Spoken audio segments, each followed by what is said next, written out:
Mais de 30 anos se passaram. Foram muitos os acontecimentos que transformaram o planeta, a história e o jeito de como a gente vive a vida.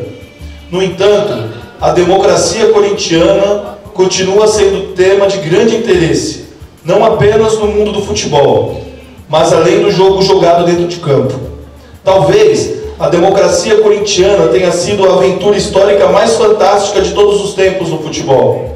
Uma experiência incrível que possibilitou ao torcedor comum compreender, a partir do interesse pelo futebol e pela sua paixão avassaladora pelo Corinthians, o valor deste sonho louco chamado liberdade. Que perder sendo livre é muito mais valioso do que uma vitória mentirosa baseada na servidão. Ganhar ou perder, mas sempre com democracia. O Corinthians é uma janela encantada por onde milhões de brasileiros entendem a vida.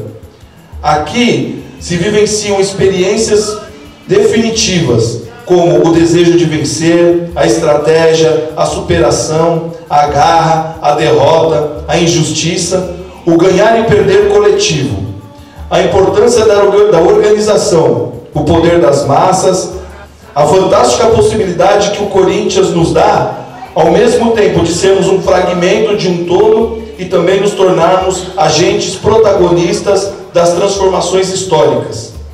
Depois de um grande jogo, nada mais como outrora. A roda da história não para de girar. Na sociedade, acontece exatamente o mesmo. Da mesma forma que jogamos o jogo junto com o Corinthians e temos certeza de que influenciamos diretamente no resultado da partida, somos agentes decisivos para superar as mais terríveis adversários e fazer do mundo um lugar mais justo, humano, livre, em que todos os irmãos, maloqueiros e sofredores, possam ter a chance de vencer, educando seus filhos, construindo um país que possa um dia significar para o mundo o que o Corinthians significa para o futebol. Ou seja, não apenas uma potência conquistadora, mas um elemento que permite elevar a experiência humana, a valorizar a diversidade, a solidariedade, a plena satisfação que só pode ser alcançada com a felicidade compartilhada, a certeza que mesmo sendo diferentes, certamente somos mais fortes, unidos e em harmonia. Os mais jovens talvez não saibam o que era o Corinthians antes da democracia. O Neco está aqui para ajudar a contar essa história. Mas é possível dizer que esse Corinthians vencedor que conhecemos hoje, bicampeão do mundo, certamente foi em grande parte forjado pelo período da democracia corintiana. A democracia ensinou o Corinthians um novo jeito de jogar, organizou e disciplinou nossos impulsos e a nossa euforia. É preciso que se diga, a democracia ensinou também o torcedor um outro jeito de torcer, a sermos cirúrgicos, pacientes, decisivos, a entendermos também um pouco mais de estratégia. Quem tenta reduzir a importância da democracia corintiana como um modelo institucional de autogestão, como se isso fosse mais um modo de operação do mundo corporativo, certamente teme o alcance e a força dessas duas palavras, democracia e Corinthians. Na nossa terra, nas nossas vilas e favelas, no lado B dessa São Paulo tão da hora e tão injusta, certamente não poderia haver democracia sem o Corinthians, para conferir às liberdades um valor afetivo e sensível e pedagógico para a vida da gente. Da mesma forma, não podemos mais pensar o Corinthians grande sem esse necessário valor chamado democracia. Corinthians e democracia, juntas, essas duas palavras se completam, oferecem um sentido mágico, uma à outra, conferem uma incrível força capaz de mover o planeta. Mas e os desafios de hoje? Será que a democracia corintiana deve ser apenas uma experiência histórica do passado? É evidente que não. A democracia no Brasil continua sendo frágil, muitas vezes distante da vida das pessoas mais pobres. Permanece em permanente perigo e sob ataque. Nos dias atuais, Não são somente as ditaduras e as violências de Estado que ameaçam a liberdade. Os desafios são diversos e os inimigos difusos. É muito mais difícil perceber efetivamente quem é o adversário a ser batido. O Corinthians se insere na globalização forte, ameaçador, é bem verdade, sem muita certeza de todos os caminhos que deve percorrer. Da mesma forma que se intrometeu nesse esporte da oligarquia em seus primeiros anos, tentando se estabelecer sem abrir mão da sua identidade. Nosso convidado de hoje vai contar as suas histórias na experiência incrível da democracia corintiana, mas pode também oferecer muito de sua experiência para refletir sobre o Corinthians no mercado global da bola. Poucas pessoas estariam tão qualificadas para este debate. A democracia corintiana foi construída por homens ousados. Um deles está hoje conosco aqui. Uma mente brilhante, uma cabeça e um coração encantados pela experiência de se saber corintiano. A ousadia daqueles tempos continua a ser necessária no mundo do futebol. O núcleo de estudos do Corinthians é um espaço de reflexão e liberdade intelectual, que se coloca como um aliado do clube para estabelecer esse debate.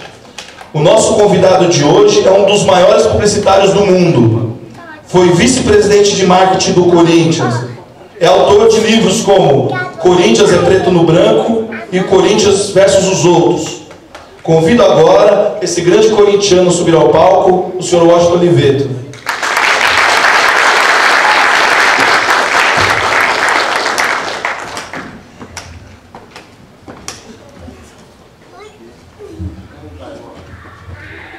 Boa noite a todos. Vocês não querem chegar todos mais para cá, não? Vem para cá, gente. Fica mais íntimo.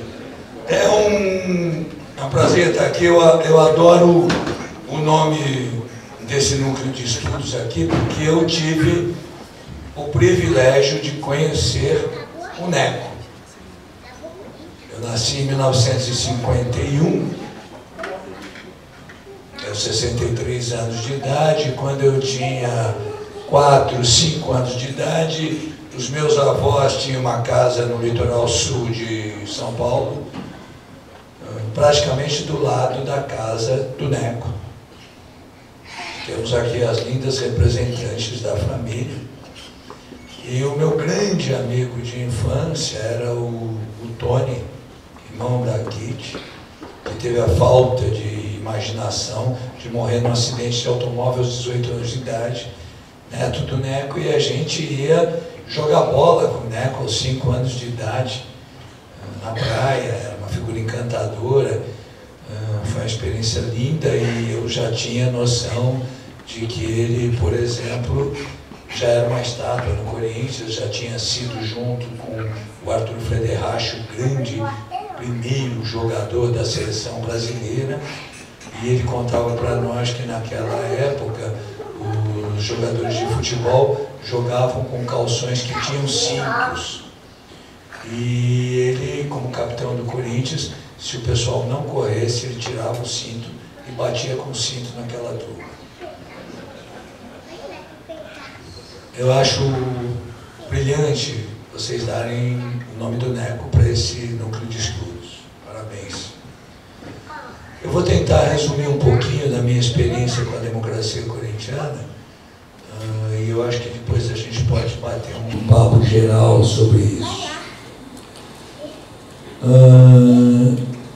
Eu acho que a grande coisa que a gente tem para falar da democracia corintiana hoje, e por que ela perdura tão forte, tão importante, tão gigantesca até hoje, porque que hoje, por exemplo, ela é tema de livros no mundo inteiro, de filmes no mundo inteiro.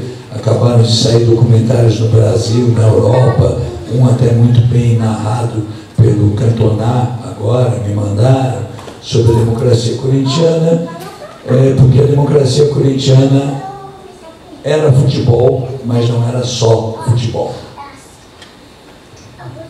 No início dos anos 80, a gente vivia uma ditadura política dramática no Brasil, particularmente para as pessoas da minha geração, na medida em que nós éramos vítimas da tal revolução, na verdade, golpe de 1964, e todos nós não gostávamos daquilo. Está rolando uma musiquinha lá fora. Aí aconteceu a seguinte coisa. Eu comecei a minha vida profissional muito cedo, com 18 anos de idade.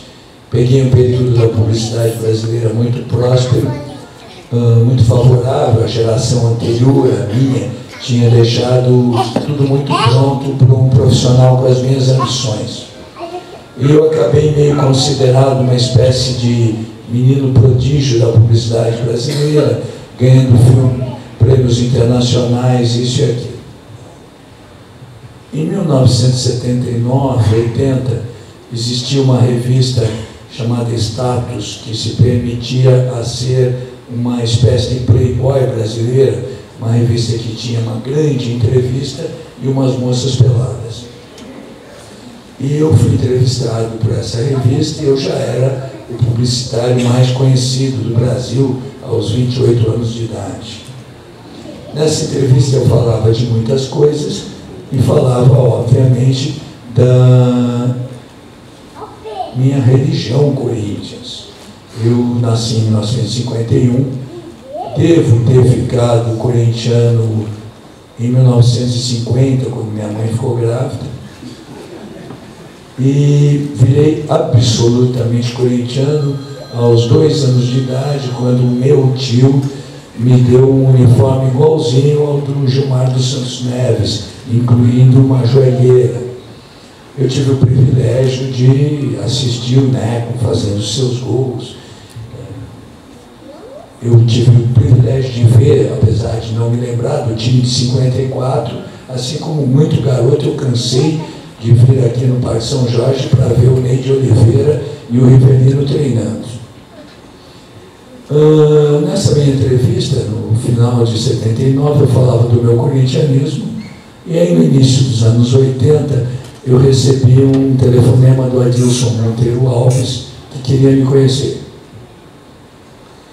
O Adilson estava iniciando uma gestão de diretor de futebol de um time que estava muito mal, e o Adilson, teoricamente, tudo que ele entendia de futebol era ser filho de um corintiano e ser corintiano. O Adilson era um sociólogo e ia dirigir uma equipe que estava na eminência de cair para a taça de prata, o que seria você ir para a segunda divisão. O Adilson me falou, olha, você é um grande corintiano e eu acho que o Corinthians podia ter uma coisa que eu ouvi falar, que algumas equipes no mundo já têm, que é um diretor de marketing. O que você acha disso? Eu falei, olha, Adilson, eu me proponho a fazer, eu tenho muito pouco tempo, desde que seja de graça, porque eu não quero que ninguém diga que eu estou ganhando dinheiro aos custos do Corinthians. E aí a gente combinou que faria aquilo e tal. O Adilson, muito esperto, ele precisava de uma notícia, eu já era conhecido. O Corinthians estava mal e o Adilson imediatamente saiu do nosso encontro e ligou para a imprensa esportiva dizendo que eu ia trabalhar no Corinthians.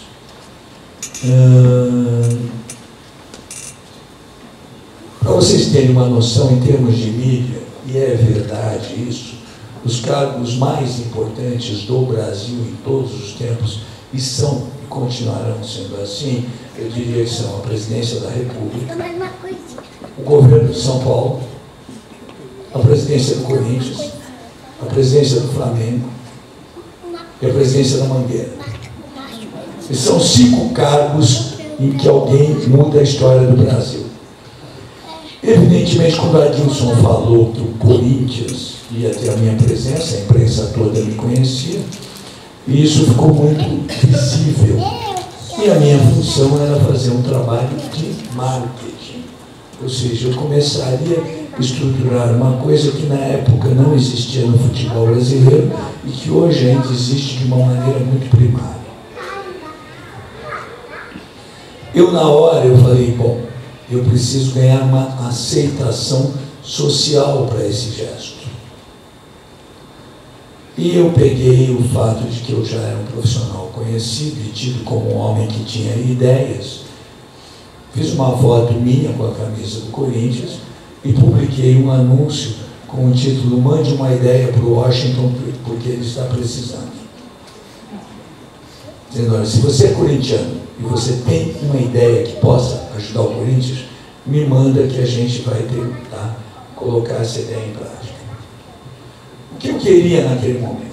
Eu queria que o Corinthians ganhasse uma visibilidade para que o valor de popularidade que ele tivesse, e que ele tinha, se transformasse em uma possibilidade comercial. E assim o Corinthians ganharia mais dinheiro, tendo mais dinheiro poderia comprar mais jogadores, tendo mais jogadores poderia ganhar mais títulos e virar uma empresa bem-sucedida. Isso é aquilo que eu pretendia e a gente começou a levantar, por exemplo, naquela época já existiam muitos e muitos produtos fabricados com a marca Corinthians e o Corinthians não via um tostão daquilo. Aí mandei levantar tudo que existia. Eu falei, bom, naquela época o Corinthians ainda tinha fama de uma equipe extremamente popular, que era. Mas isso não refletia a verdade do Corinthians, porque naquela época o homem mais rico do Brasil já era o Antônio Hermínio de Moraes e que já era corintiano. Nós já predominávamos em todas as classes sociais. Coisa que ocorre até hoje. Eu fico bravo com os meus amigos são paulinos quando eles dizem que tem mais gays, que não é verdade. Nós temos mais ricos, mais pobres, mais intelectuais, mais analfabetos, mais machos, mais gays. Nós temos todos. Então os São Paulinos agora querem ter mais gays? Não tem.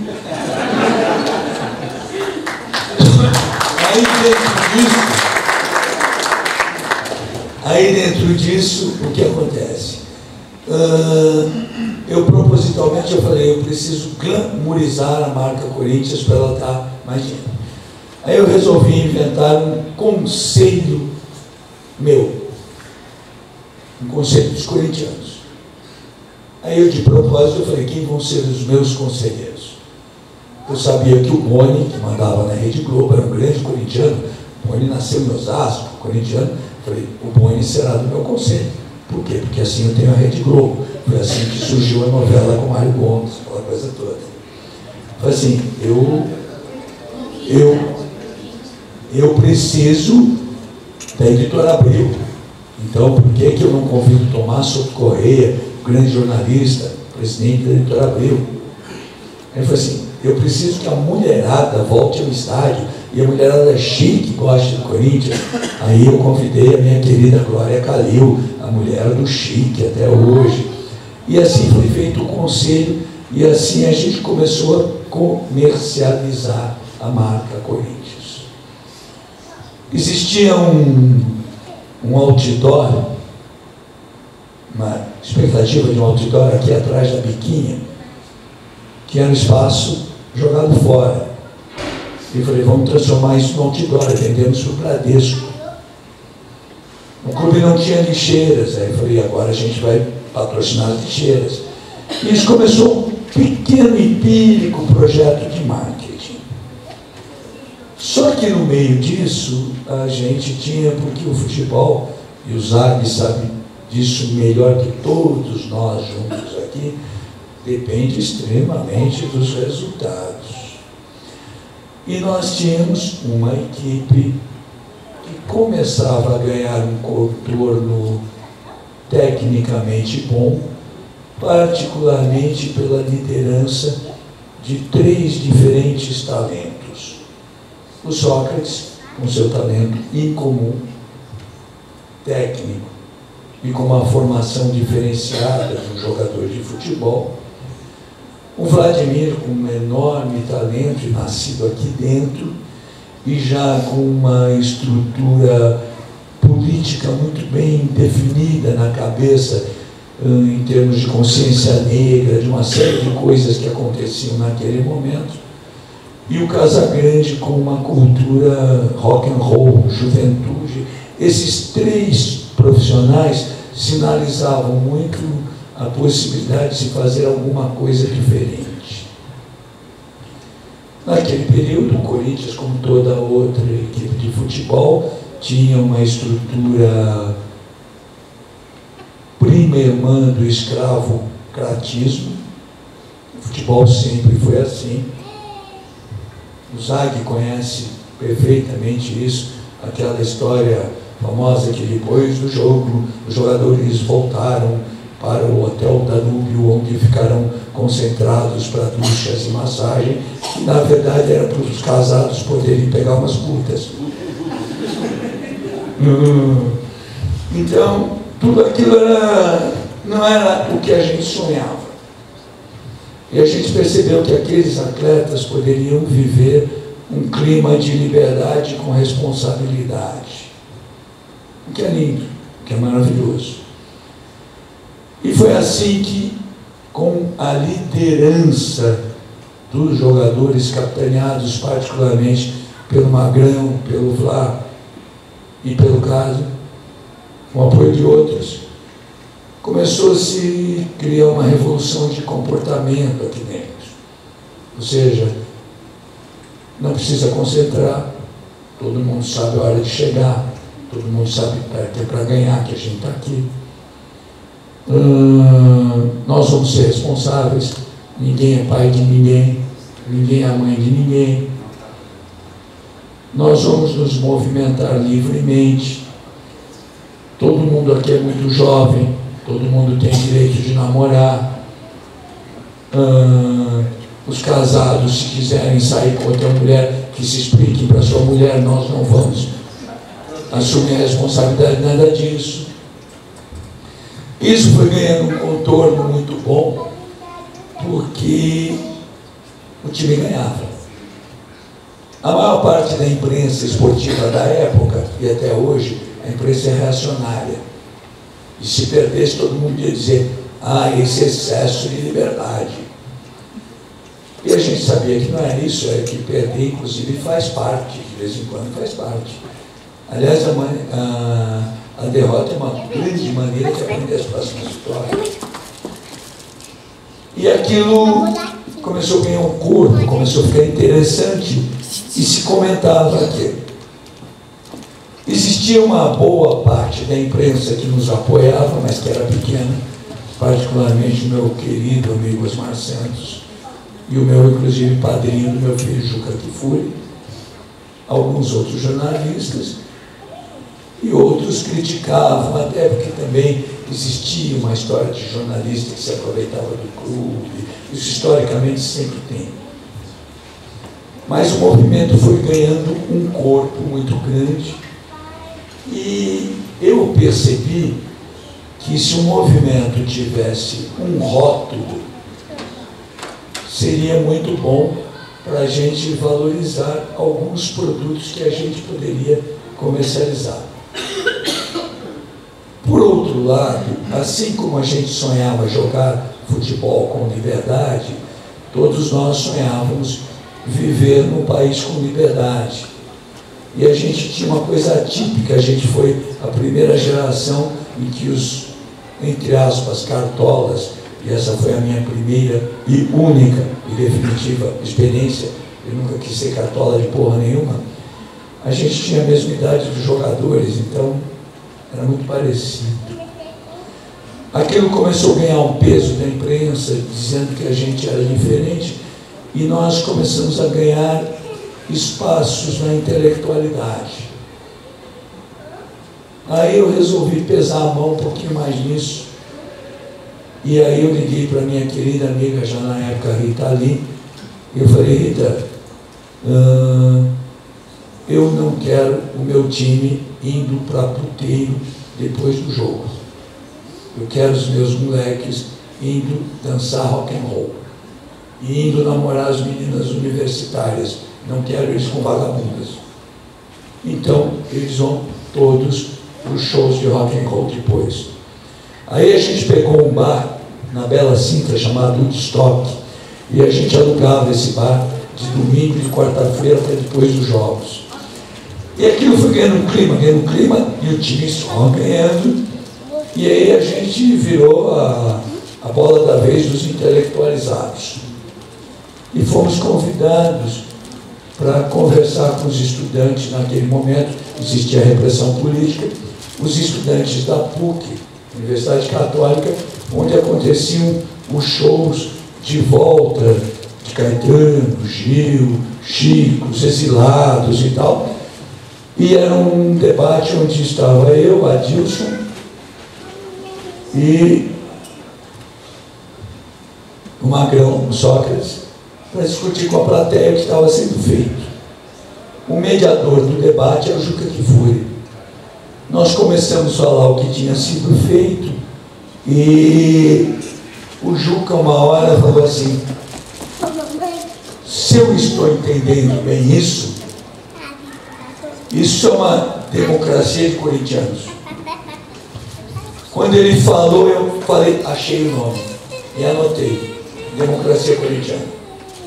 No outro dia eu fui para a agência, cheguei para o meu parceiro que tinha habilidade gráfica, o Francesco Petit.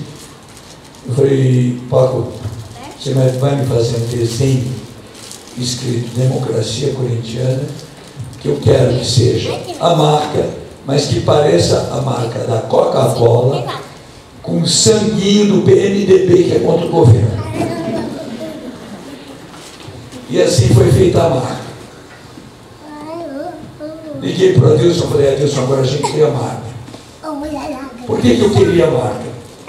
Primeiro porque eu queria derrubar o governo. Mas mais do que isso, eu queria que a marca estivesse na camisa, porque eu queria que aquela camisa mostrasse que ela tinha um valor. Que ela tinha um valor absolutamente único. Aí a gente disse, bom, já que temos a marca, vamos com a marca. Aí ia voltar as eleições, umas eleições mixtas, não era para presidente, nada, ainda era para deputado, essas coisas. Assim, vamos escrever na camisa dia 15, vote. E aí a gente começou a provocar. Aí aquelas coisas, ganhar ou perder, só com democracia. E aí a gente estava na final. E aí o meu cliente era a COFAP. Aí eu fui no Seu Kaczynski, foi o Seu Kaczynski que patrocina a camisa, né? E aí foi o primeiro patrocínio de uma camisa no Brasil com COFAP. Aí no outro ano a gente voltou. E era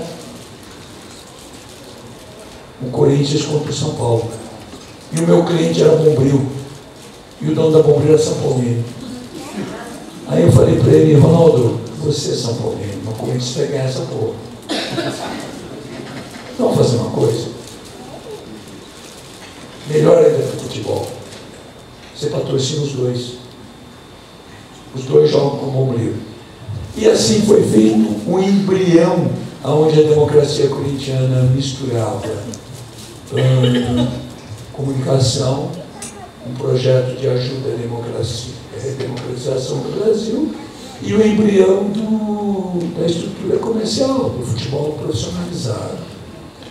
Evidentemente que a presença, aí Rita Lee, a presença do Magrão, aquela coisa toda, aí a amizade nossa, o Fernando Henrique, naquela época Lula e Fernando Henrique andavam juntos, os dois pegavam bem, tudo isso foi permitido que a democracia corintiana ganhasse uma cor, um prazer, uma coisa enorme, gigantesca para a cultura brasileira, a ponto de uma coisa que a gente tem que reconhecer. Naquele momento, existiam dois grandes times de futebol no Brasil.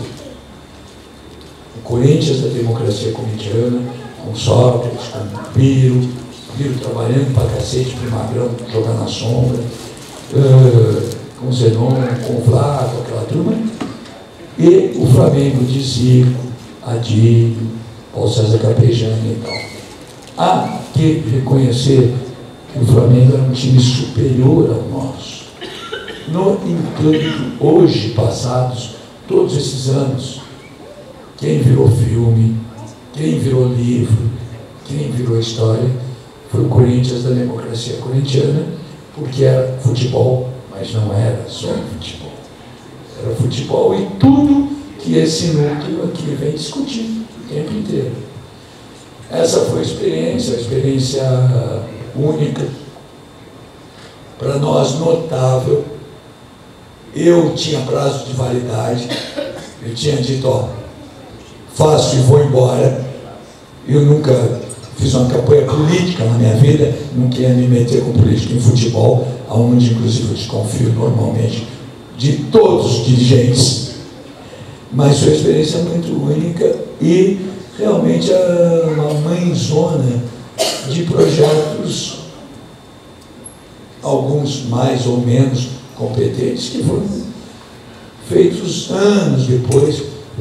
Por exemplo, sem dúvida nenhuma, o trabalho que o Corinthians fez nos últimos anos, particularmente, eu não tenho nada a ver com isso, na gestão do Luiz Paulo, o momento do Ronaldo, uma série de coisas, é um trabalho notável, é um trabalho bacana, profissionalizante. Acho que sob essa ótica, a gente ainda está distante do mundo.